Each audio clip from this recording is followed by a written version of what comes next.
రాష్ట్రంలో కేసీఆర్ బస్సు యాత్ర కాదు మోకాల యాత్ర చేసినా జనం నమ్మరని విమర్శించారు బీజేపీ ఎంపీ లక్ష్మణ్. అసెంబ్లీ ఎన్నికల్లో బీఆర్ఎస్ కు జనం బుద్ధి చెప్పారని అన్నారు. ప్రభుత్వం పడిపోతుందని సీఎం రేవంత్ అభద్రతా భావంతో ఉన్నారని చెప్పారు లక్ష్మణ్.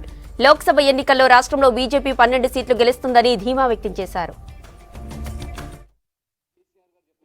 25 మంది కాంగ్రెస్ ఎమ్మెల్యేలు నాతో టచ్లో ఉన్నారని వారు చెప్పినటువంటి 24 గంటల్లోనే టీఆర్ఎస్ ఎమ్మెల్యే కాంగ్రెస్ టచ్లోకి వెళ్ళిపోయారు. రేవంత్ రెడ్డి గారు మా కాంగ్రెస్ ఎమ్మెల్యేలు ముట్టుకుంటే మాడి మస్ అయిపోతారు, నేను హై టెన్షన్ వైర్లా కాపలా ఉంటానని. కాంగ్రెస్ ఎమ్మెల్యేల పట్ల నమ్మకం లేకుండానే రేవంత్ రెడ్డి గారు హై టెన్షన్ వైర్గా మారుతూ ఉన్నారా? నేను 14 సీట్లు గెలుస్తాను, నా 100 రోజుల పాలన ఒక రెఫరెండంగా నేను భావిస్తాను అని చెప్పినటువంటి ముఖ్యమంత్రి రేవంత్ రెడ్డి గారు చెతికిలబడి నా మీద కుట్రలు చేస్తున్నారు అంటూ ఓటమికి మార్గాలు వెతుకుతున్నట్టుగా ఈరోజు స్పష్టమవుతుంది. కేసీఆర్ గారు గమనించాలా, బస్ యాత్ర కాదు, మీరు మోకాళ్ళ యాత్ర చేసినా తెలంగాణ ప్రజలు ఇవాళ మిమ్మల్ని నమ్మే స్థితిలో లేరు. మేడిగడ్డ ప్రాజెక్టు నుంచి మొదలుకుంటే ధరణి, ఫోన్ ట్యాపింగ్ వరకు మీ అగాత్యాలను తెలంగాణ ప్రజలు భరించలేకనే